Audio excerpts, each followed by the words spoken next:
Okay, flute players, chances are high that you're going to be playing Carmina Burana sometime in your career, and chances are even higher that you'll be playing the piccolo part, which is quite difficult. There's a handful of spots, movements, that have nice little piccolo gems, so I'm going to go over those.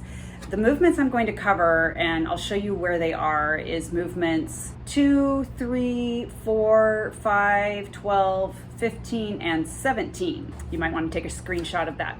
Okay, so let's start with movement 2, after the big opening, the big famous opening. This movement 2, every time I play it, which has been several times, I think this time I'm going to get all these notes.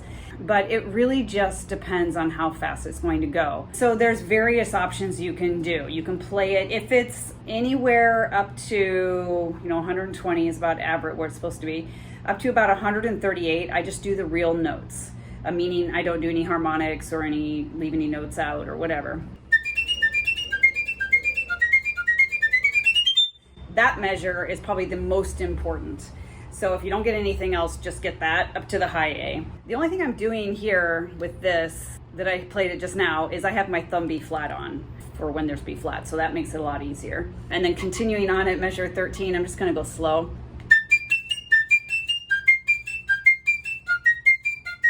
And then I take my thumb off, meaning I put it on the long side for here. This E you can leave out, maybe.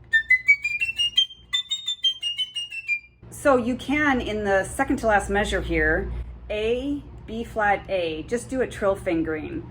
Instead of this, just A, lift middle finger, A, B flat, A, G, and then you can do, and I usually do, F, G, F, F, G, F, so I don't do a real G. Doesn't sound as good, but, you gotta save yourself sometimes. It's fine with the whole orchestra. So you can do that. If it gets, for me, beyond 138, I start having to do alternate fingerings, or rather harmonic fingerings. So what I tend to do, I still have my thumb on from the beginning of this passage. I do A, and then when you get to D, E, F, I go A, G, A, B flat. So it's just all in the left hand. A, da, da, da, A, da, da, da, and then the next measure on the next line, G, C, G, A. So G, C, G, A for G, C, D, A. So they're just harmonics. G, C, G, A, G, C, G, A, and then back to normal, F, B flat, C, D, F, B flat, C, D, and then all normal. Measure 13, or rehearsal 13, A, G, A, B flat for the A, D, E, F, if you're following all this. So if I go in slow motion from the beginning of this passage with harmonic fingerings,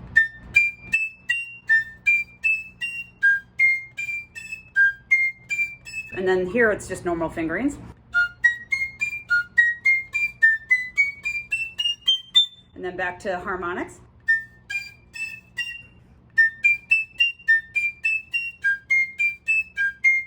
And then normal fingerings.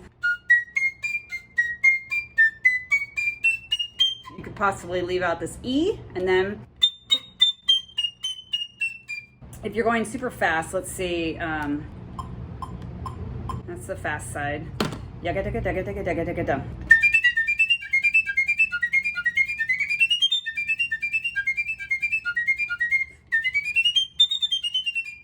I kind of lost it there at the end.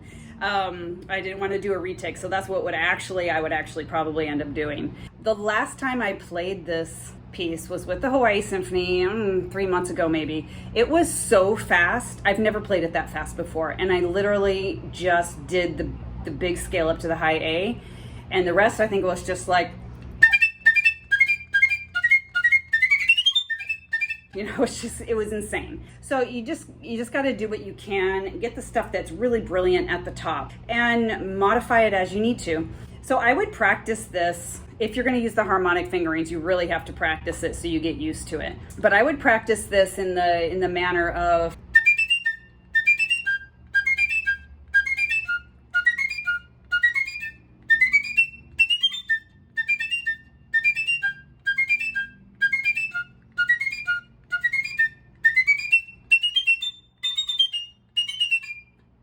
that's how I would just drill it.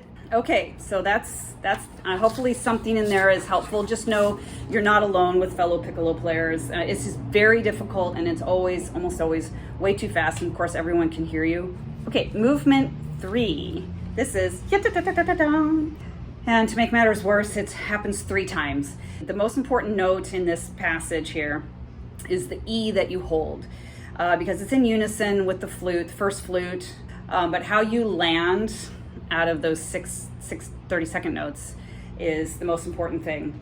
I always tend to think of them as 2 + 2 + 2, and then the E. So in slow motion, and when you get to E, I just sit as low as I can. I don't like to take the pinky off for the piccolo because it sounds weird. The tone quality is different, and then sometimes you're actually too low. But I like to just put the pinky on and sit down in it, and it does not have to be loud. So in here, and this, I would practice.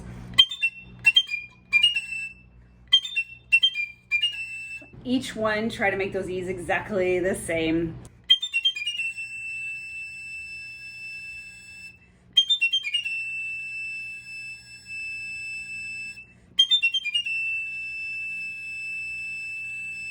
The other thing about this first line, when you get on that E, just hold it. Don't do any vibrato. You'll sound hysterical, and it's not the appropriate place for vibrato. Everyone else should be just doing straight as well, unless your conductor asks for it. But E straight, because you're just listening. You're just playing an E. All right. So if you do a vibrato, I don't know, it's bad. Don't do that. Okay, in movement 5, it's not any big thing, but I tend to, 26, after 26, 4 bars, you can certainly do real fingering there. It's not so fast. But I always do the trill, the second trill. It's not perfectly in tune, but I like to just do that.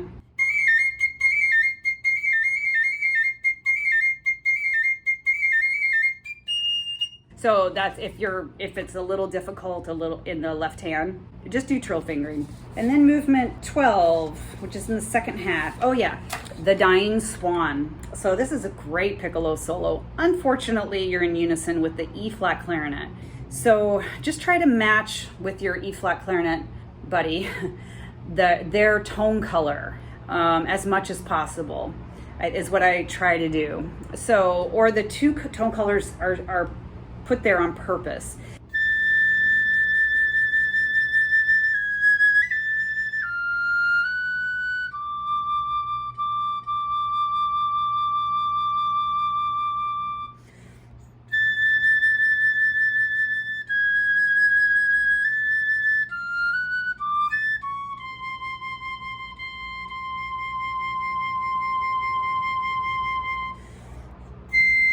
That C right there, you'll tend to be lower than the E flat clarinet.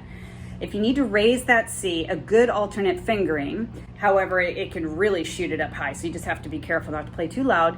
An alternate fingering for that C is 1, 2, 3, no thumb, 1 and here, so like a forked F, and then the pinky. So it's 1, 2, 3, no thumb, no pinky.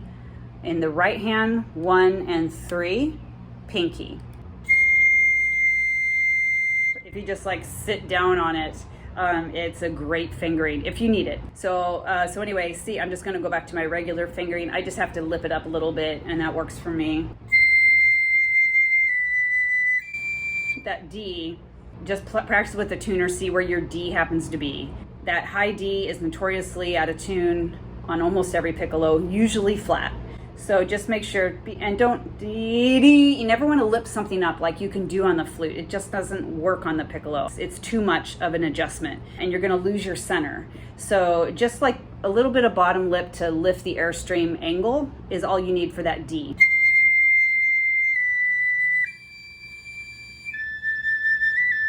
And make sure the G is not sharp. A, B, A, G, G tends to shoot up. If you need an alternate fingering for that D in 9D, you can do, here's regular D, I have my thumb, I have these 2, regular high D. You can add the pinky, your A flat pinky there, and the first finger here, and that raises it a little bit. So here's regular D, regular fingering D. and the alternate fingering, it's just a tiny bit higher. I would add vibrato. Some people don't like to play vibrato here because the E flat clarinet doesn't have vibrato and to totally match, but I think a very gentle, beautiful vibrato, tasteful vibrato is appropriate. You just have to be very gentle with everything so nothing goes wildly out of tune.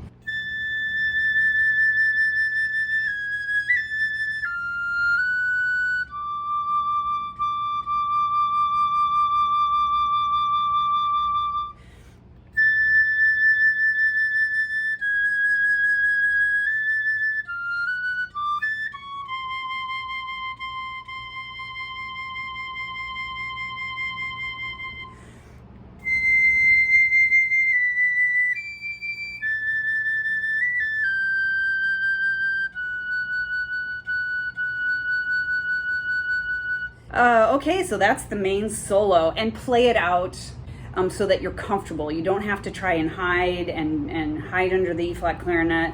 Okay, so that's that. Movement 15, what would that be? Oh yeah, so this is a nice solo that mimics the soprano soloist, and you want to play it like you're a singer.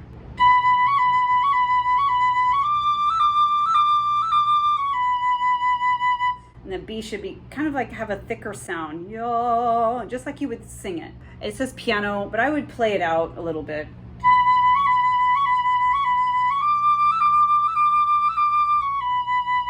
And then when you do that 3 times, and then when you get to ya da ya da da dum, that's an echo from what the soprano just did. So you have to do it however she just did. If she sings ya ya da da da, which she probably wouldn't, but then you do that. So you're just mimicking exactly however the soprano phrases it.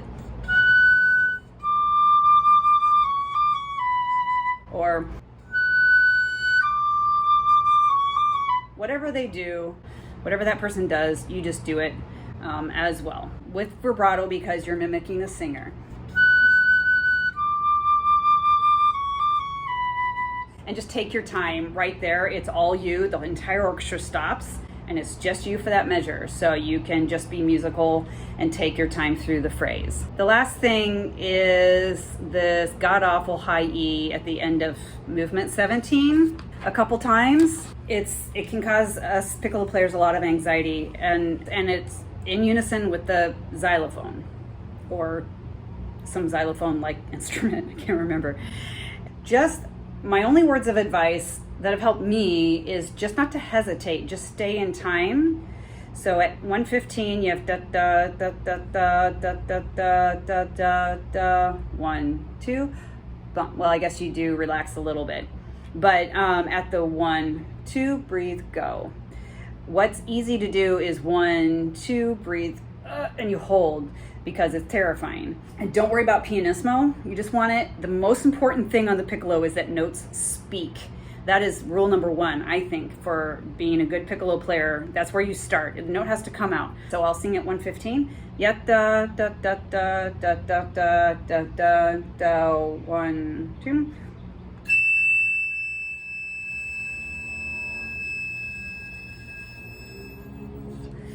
So no vibrato because the ding, or is it a bell? Maybe it's a bell that plays that.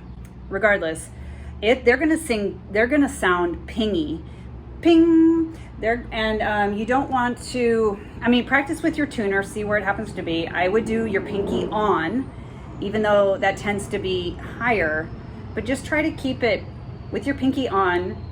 Ba, just your air again, like you're playing right to your hand. If there was a hand in front of your face, so you don't want to ta out into the crowd, because that means everything's out of control on the piccolo. Flute's different.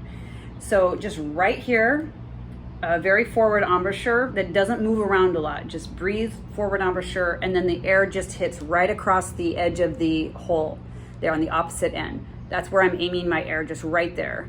Ta, and then to diminuendo, I wait until the very, very end until I feel safe. You know, I've made it all the way through, and then I just close the lips off, the aperture.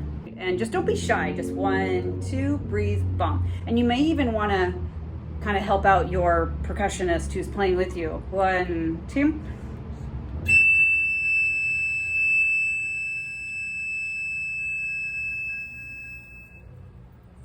I just keep blowing forward until it goes away. Okay, so those are all the tricky spots within this Carmina Burana. If you did find some of this helpful and you want to stay in the loop for future videos, I'm doing a series on practice guides such as this one, but I also have a series on freelancing, stage etiquette, and a lot of freelancing has to deal with the piccolo. Those two topics go together. So to stay in the loop with videos such as this, hit subscribe, and I will see you at the next video. Thanks for watching.